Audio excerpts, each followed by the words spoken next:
Good morning students.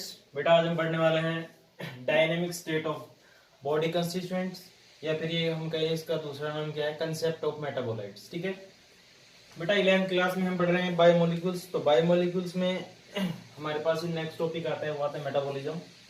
तो बेटा metabolism जो होता है उसको अगर हम बात करें कि क्या होता है, तो क्या होता है, कोई भी जो लिविंग बॉडी होती है, कोई भी जो लिविंग बॉडी होती है उसमें बहुत सारी केमिकल रिएक्शंस होती है। ठीक है, क्या होती है, बहुत सारी केमिकल रिएक्शंस होती है।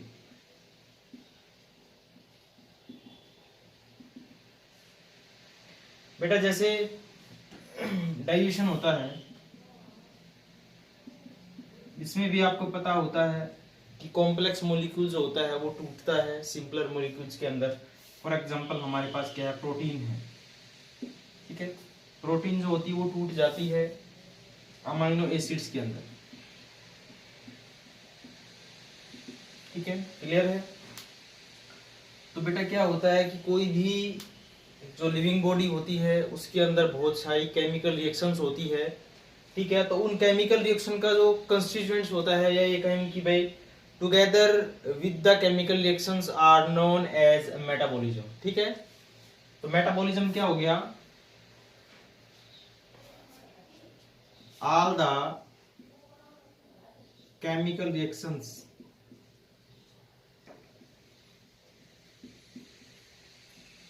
occurs in living body consequently called metabolism। बेटा इसको अगर हम सिंपल वर्ड्स के अंदर डिफाइन करना चाहें मेटाबॉलिज्म को, तो बेटा मेटाबॉलिज्म का मतलब होता है कि इनसाइड द बॉडी, कोई भी लिविंग बॉडी है उसके अंदर जितनी भी केमिकल रिएक्शंस होती है, ठीक है, उन सभी को हम क्या कहते हैं, मेटाबॉलिक रिएक्शंस या मेटाबॉलिज्म कहते हैं। ठीक है, अब क्या होता है कि हमारी जो लिविंग बॉडी होती है बेटा उसके अंदर बहुत सारे क्या होते हैं, बायोमोलिक्यूल्स होते हैं। ठीक है, हमारी जो लिविंग बॉडी होती है उसमें बहुत सारे क्या होते हैं, बायोमोलिक्यूल्स होते हैं। ठीक है, यही कहें कि भाई all the cells of a living body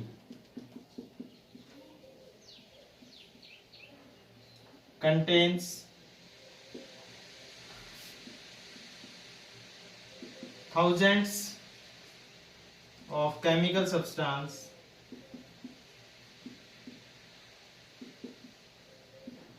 और उन केमिकल सब्सटेंस से क्या बोलते हैं हम, बायोमोलिक्यूल्स। ठीक है, क्लियर है। इन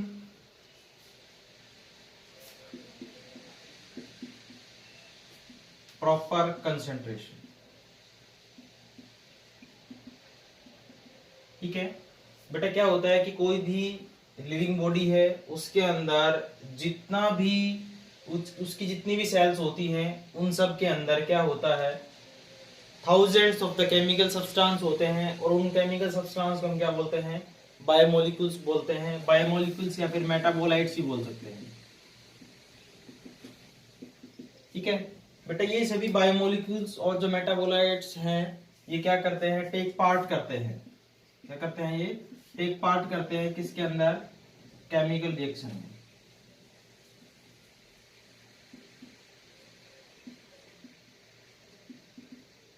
ठीक है बेटा, अगर मैं बात करना चाहूं कि केमिकल रिएक्शन क्या होती है, तो आपको पता है कि ये कोई भी केमिकल रिएक्शन है। ठीक है, क्लियर है। इसका मतलब ये होता है कि इसके अंदर दो हमारे पास रिएक्टेंट्स एक दूसरे से रिएक्शन कर रहे हैं और हमारे पास प्रोडक्ट्स मिल रहे हैं सी।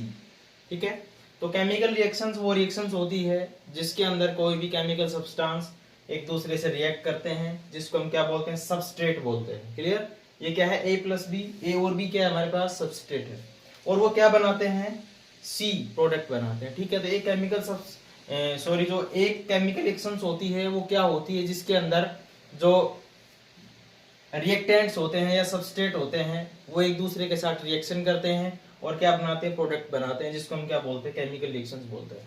तो बेटा ये जितने भी हमारी बॉडी के अंदर मेटाबोलाइट्स होते हैं या फिर बायोमोलिक्यूल्स होते हैं, ठीक है, वो सभी टेक पार्ट करते हैं किसके अंदर, केमिकल रिएक्शंस के अंदर टेक पार्ट करते हैं। अब बेटा क्या होता है कि हमारी बॉडी के अंदर जितने भी बायोमोलिक्यूल्स होते हैं, इन सब की कंसंट्रेशन जो होती है वो स्पेसिफिक होती है, ठीक है, क्लियर है। फॉर एग्जांपल्स अगर मैं बात करूं ग्लूकोज की, तो बेटा जो ग्लूकोज होती है 4.5 से 5 मिलीमोल्स, ठीक है, पर लीटर, पर 1 लीटर इन ब्लड, ठीक है, क्लियर है कि ग्लूकोज जो होती है वो हमारे ब्लड के अंदर 4.5 से 5 मिलीमोल्स होती है 1 लीटर ब्लड के अंदर, ठीक है। तो इसकी एक बेटा प्रॉपर स्पेसिफिक कंसेंट्रेशन होती है। अगर ये इससे ज्यादा होता है या इससे कम होता है तो बॉडी के अंदर एबनॉर्मलिटी आ जाती है, ठीक है। अगर ये कम होता है, इससे कम होता है बॉडी के अंदर, तो बेटा आपको पता है कि स्टोरेज भी नहीं है उसके अंदर बॉडी के अंदर, तो बेटा क्या होता है कि बॉडी के अंदर एनर्जी जो होती है वो प्रॉपर अमाउंट नहीं मिल पाती। अगर इसकी जो कंसेंट्रेशन है वो अगर एक्सेस में जाती है तो आपको पता है कि शुगर जिसको बोलते हैं, डायबिटीज बोला जाता है जिसको, वो प्रॉब्लम हो जाती है। तो अगर कंसेंट्रेशन कम है या ज्यादा है तो वो क्या कर देती है, बॉडी के अंदर एबनॉर्मलिटी कोज कर देती है, ठीक है। तो बेटा हमारी बॉडी के अंदर जितनी भी सेल्स होती है सबके पास अपने स्पेसिफिक बायोमोलिक्यूल्स होते हैं जो टेक पार्ट करते हैं इन केमिकल रिएक्शंस, ठीक है। तो नेक्स्ट क्या है इसके में,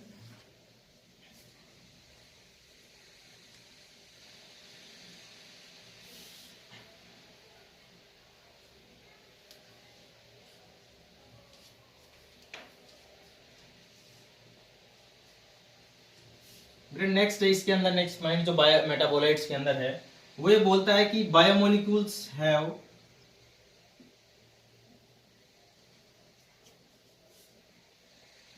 टर्न ओवर। इसका मतलब क्या है बेटा कि कोई भी हमारे पास बी रिएक्टेंट है, ठीक है, और ये बी रिएक्टेंट क्या बना रहा है, सी बना रहा है, ठीक है, क्लियर। अब क्या होता है कि ये जो बी रिएक्टेंट है ये सी बना रहा है और बी है वो भी किसी ए के थ्रू बना हुआ है, ठीक है। तो बेटा टर्न ओवर का मतलब यही होता है कि कोई भी रिएक्टेंट जो होता है वो प्रोडक्ट बनाता है, ठीक है, और वो जो रिएक्टेंट है वो भी किसी ना किसी का प्रोडक्ट है। फॉर एग्जांपल ए का क्या है, वो प्रोडक्ट है। तो इसके अंदर बेटा सबसे पहले अगर हम बात करें तो ए क्या था, रिएक्टेंट था, इसने क्या बनाया, बी बनाया, ठीक है, बी कोई भी प्रोडक्ट बनाया और वो बी है वो एज ए रिएक्टेंट यूज हो रहा है और उसने क्या बनाया है, सी बनाया है, ठीक है। तो टर्नओवर का मतलब यही होता है कि कोई भी बायोमोलिक्यूल्स जो है या मेटाबोलाइट्स है वो चेंज हो जाता है, ट्रांसफॉर्म हो जाता है किसी दूसरे प्रोडक्ट्स के अंदर बाय यूजिंग केमिकल रिएक्शंस,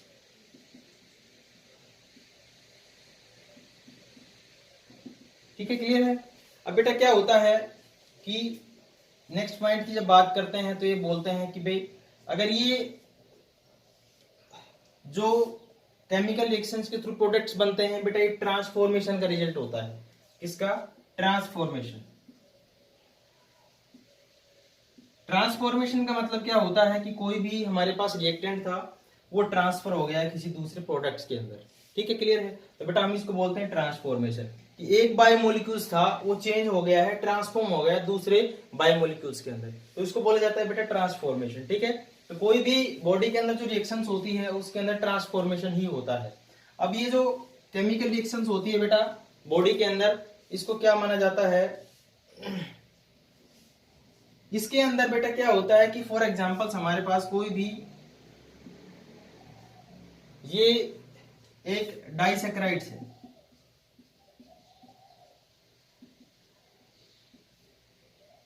ठीक है, और ये बेटा डाइसैकेराइड्स है, इसके बीच में क्या होता है, ग्लाइकोसिडिक बॉन्ड होता है जो आप पहले पढ़ चुके हो। तो बेटा केमिकल रिएक्शंस के अंदर हमारी बॉडी के अंदर जो भी केमिकल रिएक्शंस होती है उसके अंदर क्या होता है कि जो ओल्ड बॉन्ड होते हैं, ओल्ड बॉन्ड जो होते हैं बेटा वो ब्रेक हो जाते हैं और वो क्या बनाते हैं, न्यू बॉन्ड बनाते हैं, ठीक है। या हम ये कहें कि कोई दूसरा कोई भी ग्रुप है वो वहां से रिमूव हो जाता है, या फिर कोई भी ऐड हो जाता है, ठीक है। तो बेटा ये जो केमिकल रिएक्शंस होती है हमारी बॉडी के अंदर, इसके अंदर क्या होता है कि जो पुराने बॉन्ड होते हैं वो टूट जाते हैं और पुराने बॉन्ड की बजाय फिर नए बॉन्ड बनते हैं। अगर जब नया बॉन्ड बनेगा तो बेटा हमारे पास न्यू प्रोडक्ट बनेगा या फिर न्यू कंपाउंड बनेगा या फिर ये कहें कि कोई भी न्यू बायोमोलिक्यूल्स बनेगा। अब बेटा क्या होता है कि कुछ ऐसे केमिकल सब्सटेंस होते हैं जिनके अंदर क्या होता है कि कोई भी ग्रुप जो होता है वो या तो ऐड हो जाता है या वो रिमूव हो जाता है। अब जब नया ग्रुप ऐड हो रहा है या फिर नया ग्रुप कोई भी उसमें से रिमूव हो रहा है तो बेटा आपको पता है कि नया प्रोडक्ट बनेगा, ठीक है, क्लियर है।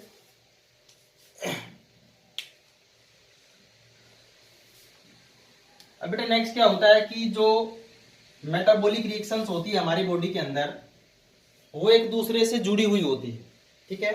तो हम ये कहें कि जो मेटाबॉलिक रिएक्शंस होती है are linked in a series of reactions. Metabolic reactions are linked with ए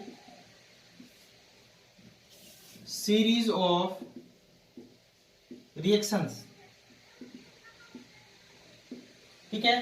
तो बेटा मेटाबॉलिज्म जो होता है, मेटाबॉलिक रिएक्शंस होती है, उसके अंदर मैंने बताया कि बहुत सारी केमिकल रिएक्शंस जो हमारी बॉडी के अंदर होती है उसको मेटाबॉलिक रिएक्शंस बोलते हैं, मेटाबॉलिज्म बोलते हैं, ठीक है। तो बेटा हमारे बॉडी के अंदर जो जितनी भी ये केमिकल रिएक्शंस होती है वो लिंक्ड होती है एक दूसरे के साथ, ठीक है, क्लियर। क्या होता है, लिंक्ड होती है एक दूसरे के साथ। फॉर एग्जाम्पल अगर हम बात करता हूं डाइजेशन की, ठीक है, तो आपने क्या खाया, कोई भी प्रोटीन खाया, ठीक है, प्रोटीन एज आपने बायोमोलिक्यूल्स खाया तो बेटा वो चेंज हो गया अमाइनो एसिड्स के अंदर, ठीक है। अब ये जो अमाइनो एसिड्स होता है ये डिफरेंट टाइप के और प्रोडक्ट बनाएगा, ठीक है ना। तो एक ही केमिकल रिएक्शन से ये लिंक्ड हो गई है दूसरी केमिकल रिएक्शन से कि ये जो अमाइनो एसिड है इसके अंदर ये अमाइनो एसिड दूसरे प्रोडक्ट्स बनाएगा, वो फिर नेक्स्ट प्रोडक्ट बनाएगा। तो बेटा क्या होता है कि ये जितनी भी केमिकल रिएक्शंस होती है ये एक दूसरे से क्या हो जाती है, लिंक्ड हो जाती है। और बेटा इसको अगर कंपेयर करें हम तो ये एक पाथवे बनाती है,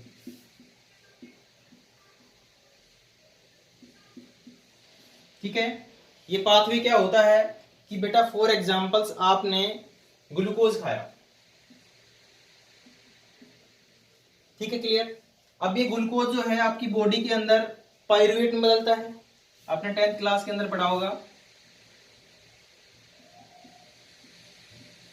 और जो बेटा पायरुवेट होता है ये पायरुवेट 3 डिफरेंट कंपाउंड बनाता है जब कंडीशन डिफरेंट होती है, ठीक है। ये एल्कोहल भी बना सकता है, ठीक है। दूसरा CO2 भी बना सकता है, एनर्जी देगा हमें, इसमें भी एनर्जी देगा ये, ठीक है, एनर्जी इसमें कम मिलेगी आपको। और लैक्टिक एसिड बनाएगा ये, ठीक है। तो बेटा ये जो ग्लूकोज था ये पहले इंटरमीडिएट कंपाउंड बनाता है पायरुवेट, ठीक है, क्लियर। अगर आप रेस्पिरेशन की बात करते हैं तो, ठीक है। अब रेस्पिरेशन के बाद बेटा ये एल्कोहल भी बना सकता है, ठीक है, कार्बन डाइऑक्साइड और एनर्जी भी बना सकता है, एल्कोहल भी एनर्जी भी मिलती है हमें थोड़ी बहुत। लैक्टिक एसिड बना सकता है जो मसल्स के अंदर आपको फैटिक हो जाती है ज्यादा रेस करने की वजह से या ज्यादा हार्ड वर्क करने की वजह से, तो आपकी मसल्स जो होती है बेटा वो थोड़ा सा फैटिक मान जाती है, थकान मान जाती है। उसके अंदर लैक्टिक एसिड जो होता है वो अगर इनसफिशिएंट अमाउंट ऑफ ऑक्सीजन नहीं मिल पाती, ठीक है, ये बिल्कुल कम है, नील एब्सेंट है ऑक्सीजन, और लैक्टिक एसिड बनता है आपकी बॉडी के अंदर। तो बेटा क्या हो गया कि ग्लूकोज था हमारे पास, ये पायरुवेट बनाया और फिर इसने डिफरेंट और प्रोडक्ट्स बना दिए, ठीक है। तो क्या होता है कि ये बेटा एक पाथवे हो गया है, ठीक है। कैसा पाथवे बन गया है, just like as automobile traffic की जैसे, ठीक है। ये भी बहुत सारे रोड जो होते हैं एक दूसरे से लिंक होते हैं ना भाई, कोई भी अगर हम ट्रैफिक रोड्स की बात करते हैं तो बेटा वो एक दूसरे से क्या होते हैं, लिंक होते हैं ना। ऐसे क्या होता है कि जो मेटाबॉलिक जो पाथवे होता है, ठीक है, इन मेटाबॉलिक जो पाथवे होते हैं लिंक होते हैं और काफी बड़े बड़े होते हैं बॉडी के अंदर, ठीक है। तो ऐसे ही होता है जैसे रोड जो होते हैं, ठीक है, ट्रैफिक ऑटोमोबाइल के अंदर क्या होता है कि भाई ये कोई रोड जा रहा है, इससे फिर 2 रोड फट गए आगे जाके, इनसे 2 रोड और चले गए, तो ऐसे क्या होता है एक पाथवे बन जाता है, ठीक है। और बेटा इस पाथवे को बोला जाता है मेटाबॉलिक पाथवे, या फिर आप ये कहें कि बॉडी के अंदर जो रिएक्टेंट्स होते हैं बेटा, या फिर जो बायोमोलिक्यूल्स होते हैं, वो डिफरेंट पाथवे के थ्रू अपना प्रोडक्ट बनाते हैं। क्लियर? तो ये बेटा जो मेटाबॉलिक पाथवे होता है, इसके अंदर कोई भी मेटाबोलाइट्स, या फिर हम ये कहें कि कोई भी बायोमोलिक्यूल्स ये फ्लो करता है। ठीक है? फ्लो का मतलब क्या है कि कोई भी बेटा, ये हमारे पास क्या बन गया था, एक पाथवे बन गया था, और इसके अंदर जो ग्लूकोज मॉलिक्यूल है वो पायरुवेट के अंदर, फिर एल्कोहल वगैरह, तो क्या है, ये पाथवे के अंदर बायोमोलिक्यूल्स क्या कर रहा है, फ्लो कर रहा है। तो बेटा इसी फ्लो को हम क्या बोलते हैं, dynamic state of body constituents.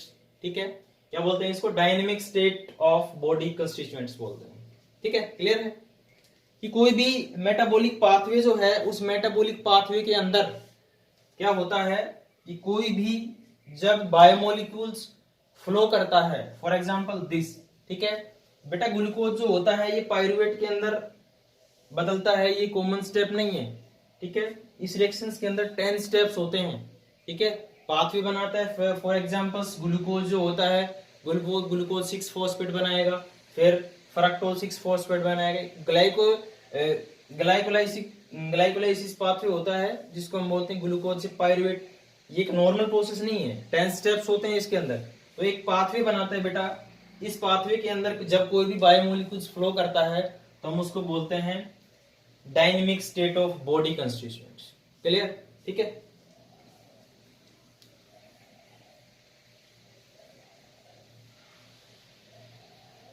अब नेक्स्ट क्या आता है बेटा इसके अंदर, ये हमारी बॉडी के अंदर जो भी केमिकल रिएक्शंस होती है, हमारी बॉडी के अंदर जो भी क्या होती है,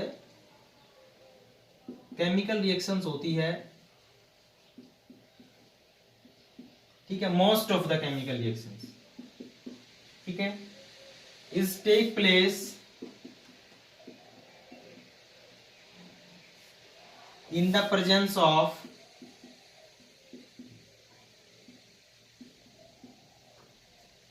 कैटलिस्ट।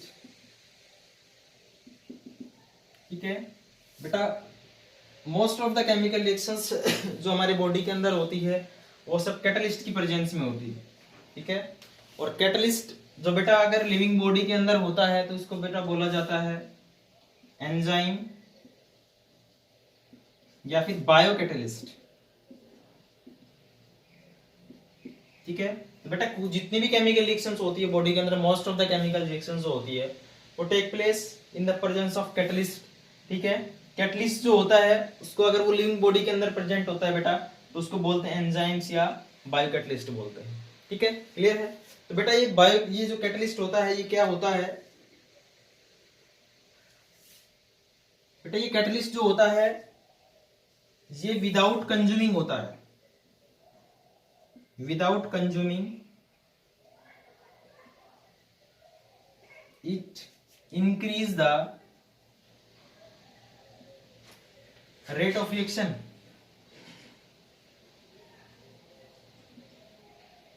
ठीक है बेटा, कैटलिस्ट जो होता है या जो एंजाइम्स या बायोकैटलिस्ट होता है ये क्या होता है, विदाउट कंज्यूमिंग, कंज्यूम भी नहीं होता ये, और आपकी बॉडी के अंदर जो होता है वो केमिकल रिएक्शंस की रेट ऑफ रिएक्शन जो होती है वो क्या करता है, ये बढ़ा देता है। ठीक है? नेक्स्ट हमारे पास ये जो एंजाइम से पूरा टॉपिक आएगा, डीप में स्टडी करेंगे इसकी। तो बेटा रेट ऑफ रिएक्शन जो होती है हमारी बॉडी के अंदर उसको क्या कर देता है, ये बढ़ा देता है। शॉर्ट में बता देता हूँ कि कैसे बढ़ाता है बेटा ये। बेटा जो एक्टिवेशन एनर्जी होती है, इस एक्टिवेशन एनर्जी को ही क्या कर देता है, लो कर देता है। अब जितनी ज्यादा ये जो एक्टिवेशन एनर्जी जो होती है जितनी ज्यादा लो रहेगी बेटा उतनी ज्यादा केमिकल रिएक्शंस क्या रहेगी, फास्ट रहेगी। ठीक है? तो ये रेट ऑफ रिएक्शन को क्या कर देता है, इंक्रीज कर देता है। ठीक है? मोस्ट ऑफ द एंजाइम बेटा जो होते हैं हमारे बॉडी के अंदर वो प्रोटीन्स के बने हुए होते हैं। क्लियर? ठीक है? तो बेटा ये था हमारे पास क्या, dynamic state of body constituents, या फिर ये कहें कि कंसेप्ट ऑफ मेटाबॉलिक। तो बेटा हमने ये पढ़ा है dynamic state of body constituents या फिर कंसेप्ट ऑफ मेटाबॉलिज्म। ठीक है? इसके बाद बेटा, इसके जस्ट बाद इसी से लिंक्ड एक टॉपिक और आता है इसके अंदर, metabolic basis for living.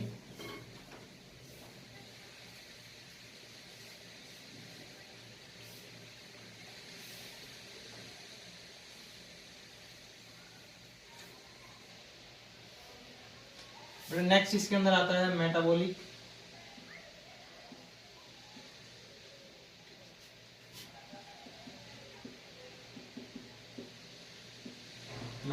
Basis of living. इसे बेटा हम क्या करेंगे कि मेटाबॉलिक रिएक्शंस होती है वो किस टाइप की होती है और हमारे लिए कहाँ जरूरी होती है वो, ठीक है। कुछ एग्जांपल्स भी लेंगे बेटा उसके अंदर हम।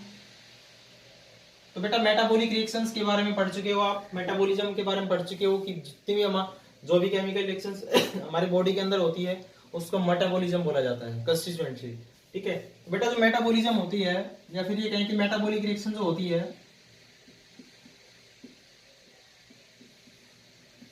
बेटा वो दो टाइप की होती है। एक क्या होती है एनाबॉलिक,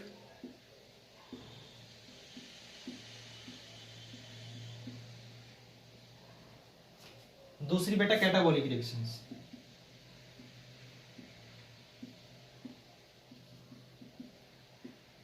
ठीक है बेटा, ये जो एनाबॉलिक होती है ये वो रिएक्शंस होती है जिसके अंदर सिंपलर या फिर स्मॉलर मॉलिक्यूल्स जो होते हैं वो कंबाइंड करते हैं एक दूसरे के साथ और क्या बनाते हैं, नीम प्रोडक्ट कॉम्प्लेक्स मॉलिक्यूल बनाता है।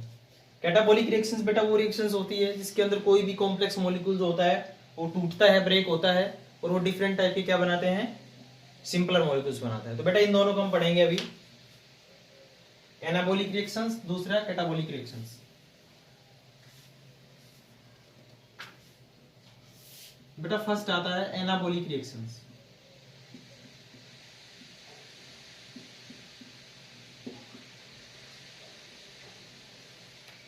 बेटा एनाबॉलिक रिएक्शंस क्या होती है, इन दिस रिएक्शंस या in this reactions simpler molecules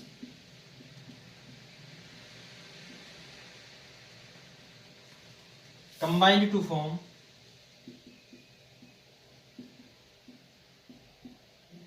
complex molecule।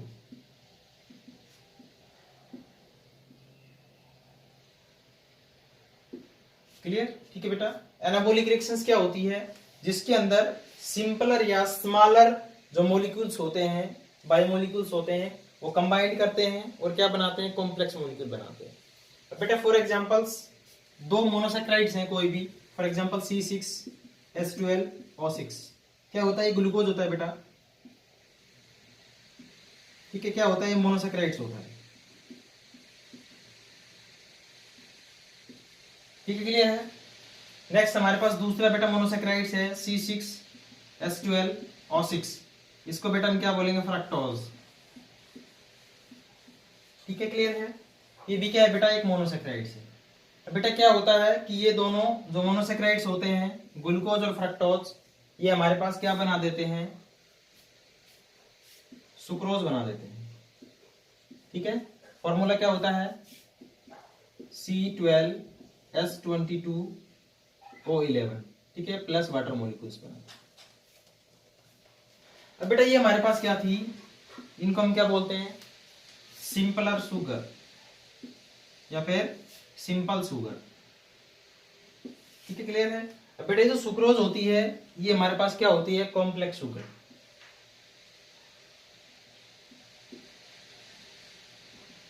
ठीक है। तो बेटा फॉर्मेशन ऑफ सुक्रोज जो है वो भी क्या है, एक प्रकार से एनाबॉलिक रिएक्शंस होती है जिसके अंदर सिंपल मॉलिक्यूल्स जो हैं, या फिर हम ये कहें कि दो मोनोसैकेराइड्स जो हैं, ठीक है, सिंपल सुगर बेटा क्या बनाती है, डाइसैकेराइड्स बनाती है। ये जो बेटा सुक्रोज होता है ये क्या होता है, डाइसैकेराइड्स होता है, ठीक है। तो बेटा ये भी क्या होती है, एक एनाबॉलिक रिएक्शंस होती है। बेटा अगर हम बात करते हैं फोटोसिंथेसिस, तो बेटा फोटोसिंथेसिस भी एक क्या होती है, एनाबॉलिक रिएक्शंस होती है।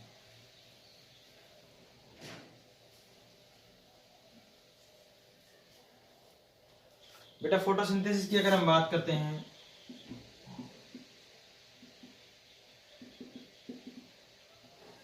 ये बेटा फोटोसिंथेसिस भी क्या होती है, एक एनाबॉलिक रिएक्शंस होती है। बेटा अगर हम बात करें for example 6 molecule of CO2 ठीक है, प्लस 6 मॉलिक्यूल ऑफ H2O, ठीक है, क्लोरोफिल की प्रेजेंस से, ठीक है, लाइट की प्रेजेंस से बेटा क्या बनाता है ये C6H12 O6 plus 6 molecule of O2। Clear बेटा? ये क्या है हमारे पास, कार्बन डाइऑक्साइड है, सिंपल मॉलिक्यूल है बेटा, ये भी क्या है H2O है, सिंपल मॉलिक्यूल है बेटा, इसने क्या बनाई, ये ग्लूकोज बना दिया, ठीक है, प्लस ऑक्सीजन लिबरेट हो जाती है।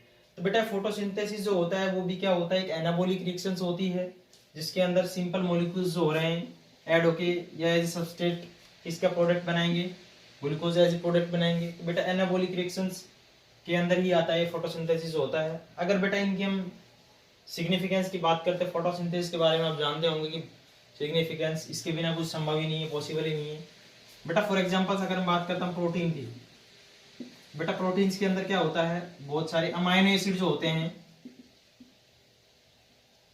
ठीक है, अमाइनो एसिड जो होते हैं वो क्या बनाते हैं, प्रोटीन्स बनाते हैं, ठीक है। तो बेटा इसके अंदर simple molecules of amino acid जो होते हैं वो एक दूसरे जुड़ के क्या बनाते हैं, प्रोटीन्स बनाते हैं। अगर बेटा मैं बात करता हूं न्यूक्लिक एसिड की, तो बेटा न्यूक्लिक एसिड के अंदर हमने पढ़ा था डीएनए और जो आरएनए होते हैं वो,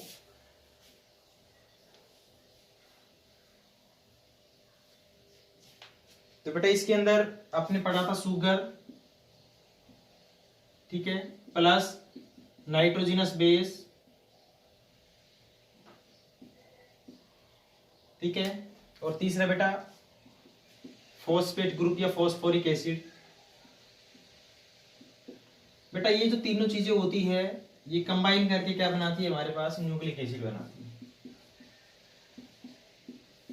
ठीक है। न्यूक्लिक एसिड में क्या आता है बेटा, डीएनए और आरएनए आते हैं, ठीक है। अगर उसके अंदर जो शुगर है बेटा वो डीऑक्सीराइबोज शुगर है तो वो डीएनए बनाएगा, अगर उसके पास राइबोज शुगर है तो बेटा क्या बनाएगा, वो आरएनए बनाएगा। तो बेटा ये सारी की सारी जो रिएक्शंस हमने कराए हैं अभी, ये सारे एग्जांपल्स है किसके, एनाबॉलिक रिएक्शंस के, ठीक है। इनका अपना खुद का सिग्निफिकेंस होता है, हर जो केमिकल रिएक्शंस का प्रोडक्ट जो होता है उसका अपना खुद का सिग्निफिकेंस होता है। न्यूक्लिक एसिड आपको पता है कैसे हेरिडिटी मटेरियल होता है, जो कैरेक्टर होते हैं पेरेंट्स तो ऑफस्प्रिंग के जो कैरेक्टर्स होते हैं उसको ट्रांसमिट करने में हेल्प करता है ये जो न्यूक्लिक एसिड होता है, ठीक है। फिर नेक्स्ट आता है इसके अंदर कैटाबॉलिक रिएक्शंस।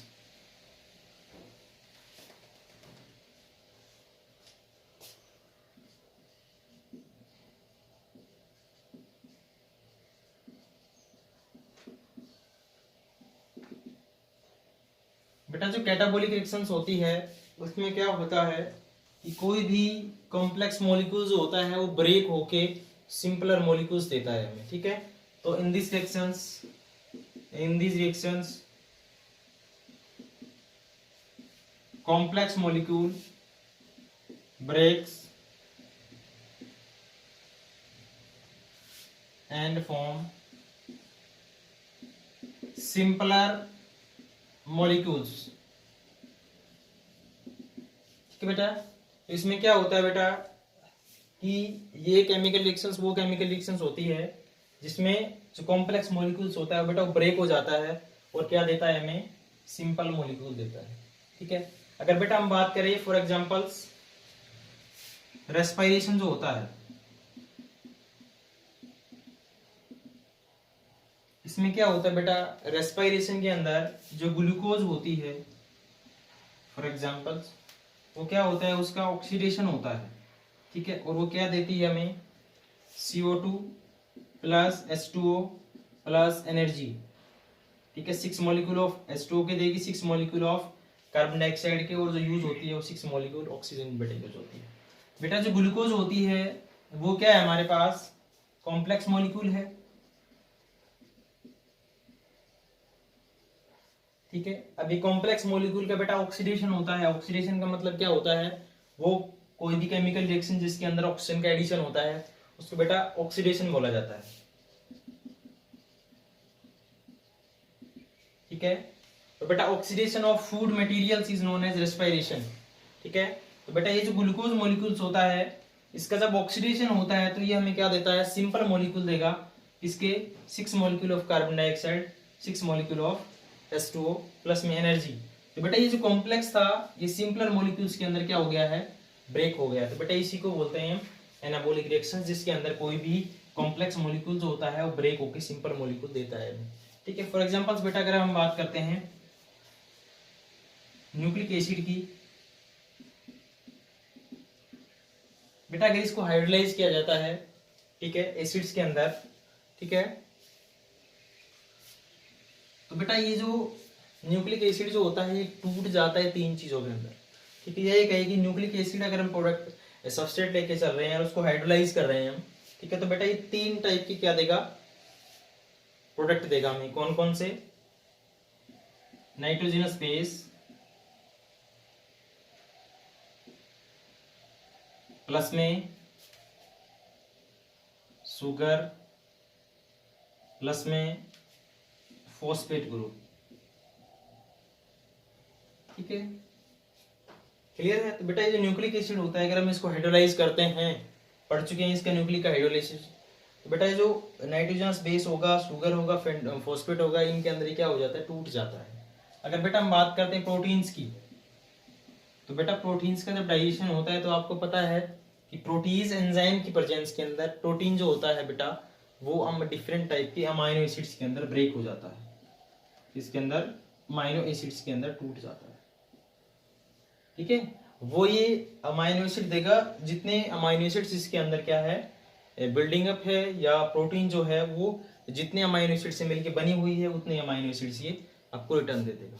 ठीक है, तो बेटा ये होती है कैटाबॉलिक रिएक्शंस। बेटा इन कैटाबॉलिक रिएक्शंस और जो मेटाबॉलिक रिएक्शन जो होती है, इन सब का क्या है, अपनी बॉडी के अंदर या कोई भी लिविंग बॉडी जो है उसके अंदर अपना डिफरेंट टाइप का सिग्निफिकेंस है, कि कोई भी केमिकल रिएक्शन जो होती है उसका अपना खुद का सिग्निफिकेंस होता है। फॉर एग्जांपल्स अगर हम बात करते हैं रेस्पिरेशन की, तो बेटा एनर्जी देता है ये।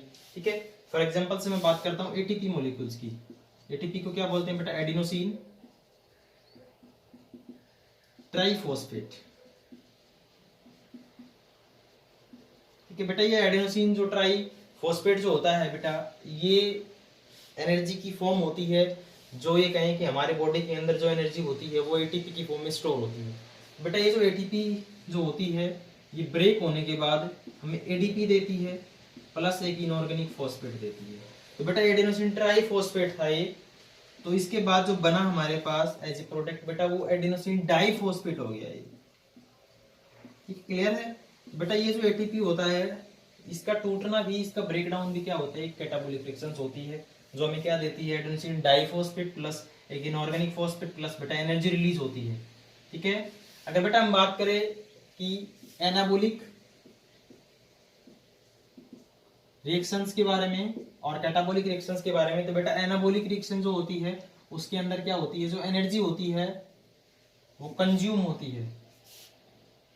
ठीक है, और बेटा कैटाबॉलिक रिएक्शंस के अंदर एनर्जी जो होती है वो रिलीज होती है।